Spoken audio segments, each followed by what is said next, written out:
Hello, welcome to my YouTube channel Prof Sky. तो दोस्तों, अगर अभी तक आपने इस चैनल को सब्सक्राइब नहीं किया है तो प्लीज़ सब्सक्राइब कर लीजिए ताकि आने वाली कोई भी वीडियो जो है आपसे मिस ना हो पाता है। कि सब्सक्राइब कर लो दोस्तों, क्योंकि कई बार मेरे को लोग कमेंट पूछ रहे हैं कि ये कहाँ पर है वीडियो, वो वाली वीडियो कहाँ पर है। तो मेरे चैनल पर आपको सब कुछ दिख जाएगा। आप सब्सक्राइब कर लीजिए तो आपको बार बार नोटिफिकेशन भी आता रहेगा और ढूंढने में आपको प्रॉब्लम भी नहीं होगी। तो दोस्तों, हम पढ़ रहे हैं आज इंडियन इकोनॉमिक डेवलपमेंट का चैप्टर नंबर 2, इंडियन इकॉनमी 1950 से 1990। दोस्तों, ये मेरी थर्ड वीडियो है और इस वीडियो में पढ़ेंगे एग्रीकल्चर के बारे में। इससे पहले जो वीडियोस मैंने बनाई है इस चैप्टर की, आप डिस्क्रिप्शन में देख सकते हैं, वरना प्लेलिस्ट मैंने बना दी, उस प्लेलिस्ट में भी आप देख सकते हैं चैप्टर 2 की। तो दोस्तों, शुरू करते हैं कि एग्रीकल्चर ड्यूरिंग 1950 से 1990 क्या था, चैप्टर 2 का। तो एग्रीकल्चर को शुरू करने से पहले हम थोड़ा रिव्यू कर लेते हैं कि एग्रीकल्चर की हालत क्या थी 1947 के टाइम पे, जब आज़ाद हुआ था देश। During the time of independence क्या हालत थी एग्रीकल्चर की, पर रिवाइज कर लेते हैं। हमने पिछले चैप्टर में पढ़ा था, ये आपको याद होगा तो, at the year of independence में, बट फिर भी छोटा सा रिवीजन कर लेते हैं। पहला तो दोस्तों याद होगा zamindari system, basically land tenure system, जिसमें एक ज़मींदार होता था, एक सरकार होती थी और फार्मर होता था। फार्मर जो है वो ज़मींदार को रेंट देता था, फार्मर जहाँ से जो है ज़मींदार को रेंट देता था, और ज़मींदार एक तरीके से ब्रिटिश गवर्नमेंट को वाला रेंट वहाँ दे देता था। बेसिकली फार्मर का लैंड नहीं था, लैंड ओन करता था ज़मींदार, लेकिन सारा का सारा पैसा जो था ज़मींदार के पास जाता था। फार्मर उस पर खेती करता था, लेकिन पैसा जो हर महीने रेंट ज़मींदार को जाता था। फार्मर चाहे 100 रुपये कमाए या 500 रुपये कमाए, इसको हर महीने रेंट देना पड़ता था। ये फार्मर एक तरीके से एक्सप्लॉइट हो रहा था, क्योंकि अपने ही लैंड की इसे असली कीमत नहीं मिल रही थी और ना ही अपने अपने लैंड का खुद ओनर था। ये हमारा एक ये कैरेक्टरिस्टिक था, आपको याद होगा तो। सेकंड था भाई लो प्रोडक्टिविटी। प्रोडक्टिविटी बहुत कम थी। प्रोडक्टिविटी का मतलब होता है, प्रोडक्शन और प्रोडक्टिविटी में फ़र्क होता है दोस्तों। प्रोडक्टिविटी का मतलब होता है कि पर बंदा कितना प्रोड्यूस कर रहा है, पर लैंड कितना प्रोड्यूस हो रहा है। अगर मान लो टोटल एक जगह 10 लैंड है और टोटल जो है 900 किलो का राइस उग रहा है, तो प्रोडक्टिविटी मेरी हो गई 90 kgs की। ठीक है ना, मतलब हर लैंड पे कितना प्रोड्यूस हो रहा है, मतलब हर फार्मर कितना प्रोड्यूस कर रहा है। लो प्रोडक्टिविटी थी उस टाइम पर। लो प्रोडक्टिविटी इसलिए थी क्योंकि यार सरकार की तरफ से कोई वो नहीं मिल रही थी मदद। ब्रिटिश गवर्नमेंट किसी तरीके की मदद कर नहीं रही थी हमारी, क्योंकि जब भी फार्मर को किसी चीज़ की ज़रूरत होती थी, कुछ फेंसिंग लगानी हो, कुछ भी उसके लैंड पर कुछ भी रिपेयरिंग का काम करना हो, तो ब्रिटिश गवर्नमेंट उसको सीधा बोलती थी भाई नो, हमें कुछ नहीं करना। ज़मींदार भी उसको बोलता था भैया नो, अपने जो पैसे हैं उसी से कर। तो लो प्रोडक्टिविटी होती थी क्योंकि अपने लैंड पर वो काम नहीं कर पा रहा था, कोई बड़ी अच्छी टेक्नोलॉजी वो यूज़ नहीं कर पा रहा था, सब पुरानी टेक्नोलॉजी यूज़ कर रहा था और ज़मीन भी ख़राब हो रही थी, तो प्रोडक्टिविटी कम थी। तीसरा, 70 to 75% of the population was involve in workforce. उस वक्त 70-75% से के आसपास करीब लोग जो हैं एग्रीकल्चर में इन्वॉल्व थे। बेसिकली समझ लीजिए, अगर आपके 10 दोस्त हैं आपको मिलाकर, उसमें से 7 या 8 लोग जो हैं वो एग्रीकल्चर में व्यस्त होंगे। अगर उस वक्त आप क्या नाम है, उस वक्त उस ज़माने में अगर आप पैदा हुए होते, तो ये आपका उस वक्त हाल था कि बेसिकली मेजरली सारा पॉपुलेशन जो एग्रीकल्चर में ही लगा हुआ था। अब दोस्तों पढ़ते हैं कि 1950 से 1990 में क्या थे फीचर्स ऑफ एग्रीकल्चर। ठीक है ना, फीचर्स और problems of agriculture. Basically features क्या, प्रॉब्लम ही है ये। Problems of agriculture from 1950 to 1990। 1950 से 1990 तक, इन 40 सालों में कैसी हालत थी एग्रीकल्चर की, किस तरीके की प्रॉब्लम्स फेस कर रहा था एग्रीकल्चर, क्या दिक्कतें चल रही थी, वो हम पढ़ेंगे अब अगले इस टॉपिक में। दोस्तों, पहला पॉइंट इसमें भी है लो प्रोडक्टिविटी। मैं इसके नोट्स आपको दे दूंगा दोस्तों, चिंता मत करो, इसके नोट्स मैं डिस्क्रिप्शन में डाल रहा हूँ, तो टेंशन की कोई बात नहीं, आपको नोट्स मिल जाएंगे। लो प्रोडक्टिविटी, अगेन दोस्तों बार बार आ रहा है लो प्रोडक्टिविटी। प्रोडक्टिविटी बहुत कम थी, हर बंदा बहुत कम प्रोड्यूस कर रहा था, क्योंकि टेक्नोलॉजी जो है वो बहुत पुरानी यूज़ कर रहे थे। जैसे हाथ से काटने वाली टेक्नोलॉजी थी उस वक्त, हाथ से हम फसल काटा करते थे। ठीक है ना, प्लस गवर्नमेंट से इतना सब कुछ नहीं मिला था उसको बस सपोर्ट, जितना एकदम से, क्योंकि देखो एकदम से देश आज़ाद हुआ था, 20-30 साल ही हुए थे, तो सरकार भी बहुत नई थी और उतना अच्छे से क्या नाम है एडमिनिस्टर नहीं हो पा रहा था। प्लस क्योंकि पुरानी टेक्नोलॉजी यूज़ कर रहे थे उसको भी फार्मर्स, क्योंकि फार्मर जो है वो अपने लिए बनाता था सिर्फ, वो सोचता था भाई अपने लिए बना रहा हूँ, हाथ से फसल काटूंगा, मशीनों की ज़रूरत नहीं है। अगर आप देखोगे बाहर के देशों में, ऑस्ट्रेलिया यूएस वगैरह देखेंगे, तो वहाँ मशीनों से फसल काटी जाती है, उससे बहुत जल्दी फसल कटती है, और वो अपने लैंड पर किसी तरीके का फर्टिलाइज़र भी यूज़ करना नहीं चाहता था, जिससे लैंड की प्रोडक्टिविटी बढ़े। तो इसलिए प्रोडक्टिविटी जो है हमेशा कम रही, क्योंकि फार्मर बहुत एजुकेटेड नहीं हो रखा था उस वक्त। सेकेंड फीचर था डिस्गाइज्ड अनएम्प्लॉयमेंट।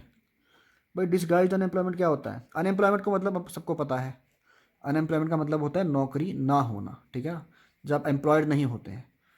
डिस्गाइज का मतलब होता है दोस्तों छुपा हुआ, बहरूपिया, मान लीजिए कोई होली के टाइम पे आपको दिखता है एकदम पेंट लगा के मुंह पे गंदा सा, और आप ढूंढ नहीं पाते, अरे तू तो वही दोस्त है। वो होता है डिस्गाइज्ड, छुपा हुआ। तो ये छुपी हुई अनएम्प्लॉयमेंट थी। छुपी हुई अनएम्प्लॉयमेंट क्या होती है दोस्तों? डिस्गाइज अनएम्प्लॉयमेंट वो होती है, मान लीजिए एक है लैंड, इस लैंड पर 4 लोगों की ज़रूरत है, इसको अच्छे से चलाने में, रखने में, फसल काटने में, मशीनें चलाने में, कुछ भी करने में, फर्टिलाइजर डालने में, उगाने में, देखभाल करने में 4 लोगों की ज़रूरत है। लेकिन उस लैंड पर काम कर रहे हैं 7 लोग, ठीक है ना। जितनी ज़रूरत है उससे ज़्यादा लोग उस लैंड पर काम कर रहे हैं, इसे कहते हैं दोस्तों डिस्गाइज्ड अनएम्प्लॉयमेंट, ठीक है ना।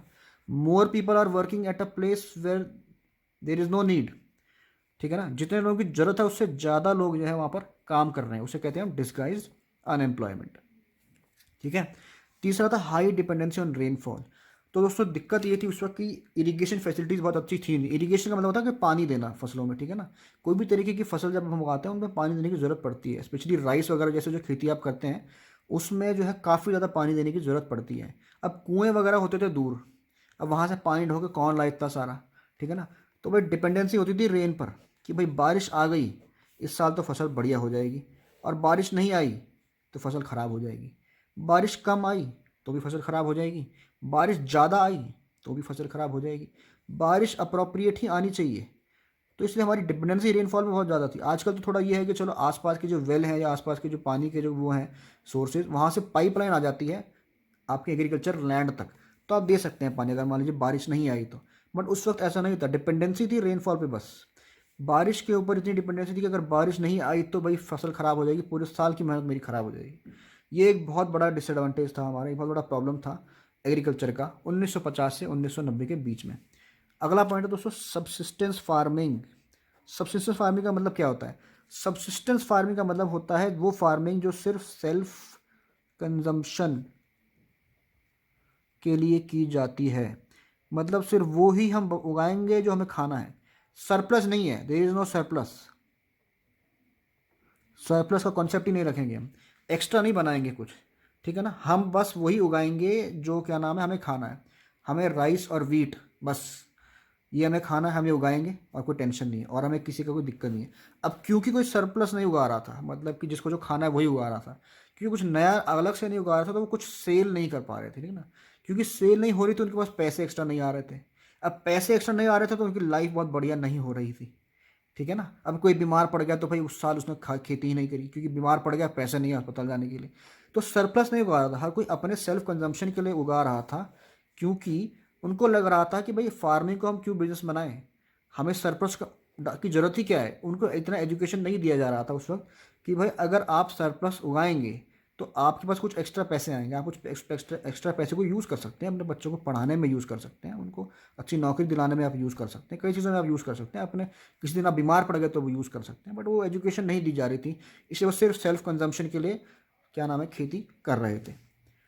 अगला पॉइंट दोस्तों आउटडेटेड टेक्नोलॉजी, ठीक है। ये हम पढ़ चुके हैं दोस्तों, पुरानी टेक्नोलॉजी जो है हम वो यूज़ कर रहे थे, नई टेक्नोलॉजी हमको यूज़ ही नहीं करनी थी। हमें हैंड से ही हार्वेस्टिंग करनी थी भैया, मैं हाथ से ही फसल काटूंगा, मेरा लैंड, मेरी फसल, मेरी मेहनत, तो मैं ही अपने हाथ से ही करूँगा। मशीनों का इस्तेमाल जो हम नहीं कर रहे थे, क्योंकि इतना एजुकेशन नहीं दिया जा रहा था फार्मर्स को कि मशीनों से अगर फसल काटने में कोई बुराई नहीं है, आप फसल जल्दी काट लेंगे, ठीक है ना। प्लस उस वक्त कई लोगों के पास देखो पैसे भी नहीं होते थे कि मशीनें वगैरह लगा सकें, थोड़ी अच्छी टेक्नोलॉजी लगा सकें। कुछ तक तो उन्हें एजुकेशन नहीं था, उन्हें मतलब एक तरीके से नॉलेज नहीं था, अवेयरनेस नहीं था। जिन लोगों का अवेयरनेस था उनके पास पैसे नहीं थे कि भाई पैसे हों, तो इसलिए आउटडेटेड टेक्नोलॉजी पर चल रहा था मामला, जब पूरी दुनिया में मशीनों से हार्वेस्टिंग हो रही थी, हमारे देश में हाथ से हो रही थी। लास्ट पॉइंट दोस्तों conflict between tenant and landlord. अब दोस्तों उस वक्त आपको याद होगा ज़मींदारी सिस्टम जो हो रखा था, ज़मींदार थे हमारे लैंडलॉर्ड और फार्मर होते थे टेनेंट, ठीक है ना।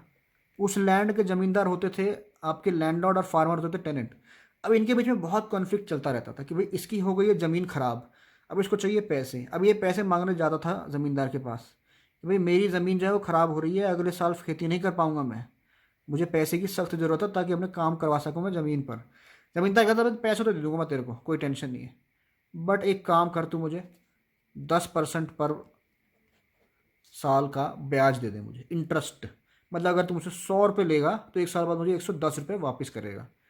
अब भैया फार्मर जो है वो सोच में पड़ जाता था, भाई इतना इंटरेस्ट दूंगा कहाँ से मैं, ये तो मैं बहुत कम बता रहा हूँ, बहुत ज़्यादा इंटरेस्ट चार्ज करते थे, 20-30% लोग चार्ज कर देते हैं।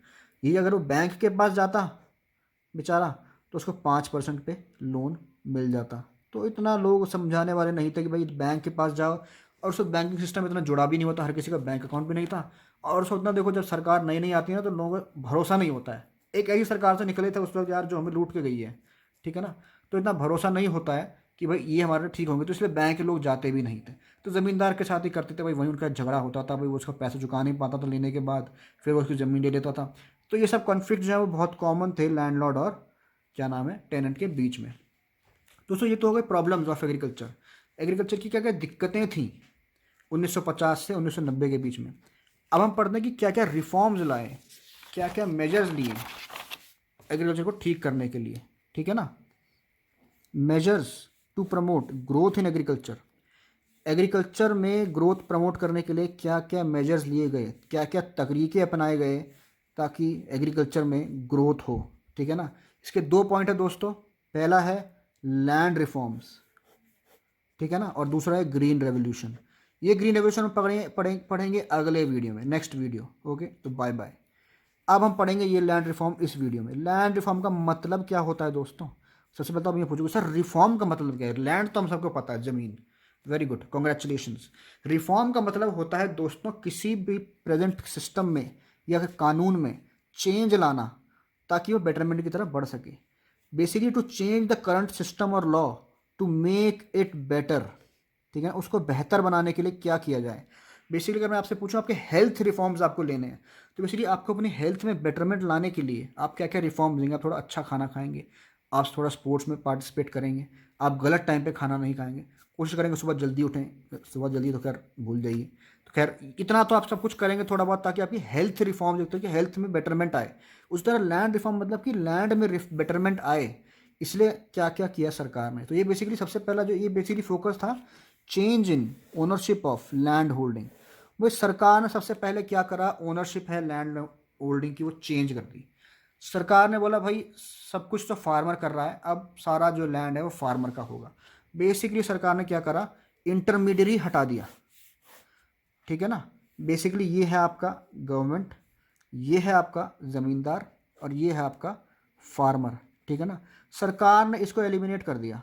लैंड होल्डिंग जो था, ओनरशिप ऑफ लैंड होल्डिंग, ये ज़मींदार से वापस फार्मर को मिल गया। तो बेसिकली अब क्या हुआ, मिडलमैन हट गया, तो सीधा फार्मर्स गवर्नमेंट के क्या नाम है कनेक्शन में आ गए। इससे क्या हुआ दोस्तों, करीब करीब 2 करोड़ फार्मर्स गवर्नमेंट के डायरेक्ट कांटेक्ट में आ गए इसको एलिमिनेट करने के बाद। तो एक तरीके का पर्दे की तरह काम कर रहा था ना, सरकार इससे करवा रही है, सरकार को पता नहीं यहाँ क्या चल रहा है। तो बेसिकली इनको हटा दिया गया।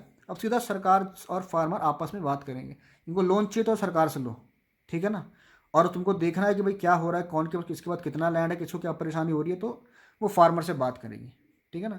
ज़मींदार एक तरीके से हटा दिया। Ownership of land to actual tillers, actual tillers को लैंड दीजिए। टिलर्स का मतलब क्या होता है अभी आप पूछोगे, तो टिलर्स का मतलब होता है दोस्तों कल्टीवेटर्स। कल्टीवेटर्स, कल्टीवेटर सर अभी का नया शब्द लिया है उठा के। अगर आपको नहीं समझ आ रहा, सिंपल कल्टीवेटर टिलर का मतलब होता है जो पौधा उगाता है, ठीक है ना, जो बेसिकली फार्मिंग करता है, जो जो जो कुछ उगाता है किसी लैंड पर। आपको अगर ये वर्ड नहीं लिखना तो फार्मर वर्ड लिख सकते हैं एग्जाम में, कोई टेंशन नहीं है। किसी को बुक का एकदम कीड़ा वाला वर्ड लिखना है, कोई टेंशन नहीं, वो टिलर भी वर्ड लिख सकता है। किसको आसान लिखना है तो फार्मर लिख लेगा, कोई इशू नहीं है, ठीक है ना। इससे एक और क्या हुआ, incentive to improve increase output.